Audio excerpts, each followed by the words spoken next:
Mende yava Mugabe ine kamwe kakunyara kayaiva nako. Okay.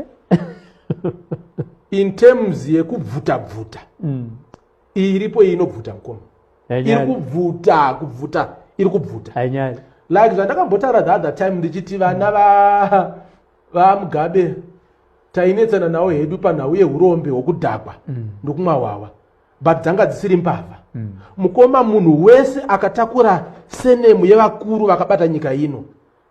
Mabvutira avari kuita anorwadza nyika. Izvozvi pamba penyu pakangonzi pabuda gomba remaini. Marotswa okuhope kuti kuseri kwemba uku kune goridhe. Vana ivavo vanokunzira mapepa a1982 vasati vazvarwa vachiti ndo pakapebwa maini ino. Vakutotora. Amai Mugabe ndo havo vakazenge varasika vakutorawo nemvura yepamazowe demu negomo vakuti gomo iri nderangu.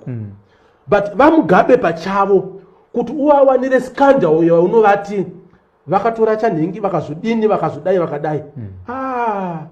As much as ndainetsana nawo kuti mudhara chisiya uri Mozisi yanguva yaJoshua anditika.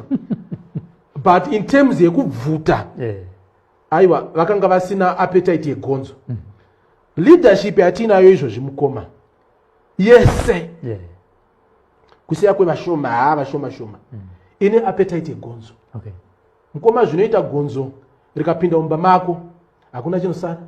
Rinorova sutu yako yawakapfeka Mukoma, hembe yekuchechi inoruma, yoruma tambo dzinoenda kuTV, yoruma kona yetable, inoruma magumbeza yako.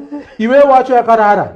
Usati zvokurara, chingwa inorova, chibage inorova, nzungu inorova, dovi inorova, maplastiki inorova. Iwe wacho wakakotsira, yobva yakuruma tsoka. Ndo appetite ine leadership yatinayo Mukoma. Kugoridhe variko, kumadiamonds variko, kufuel industry variko,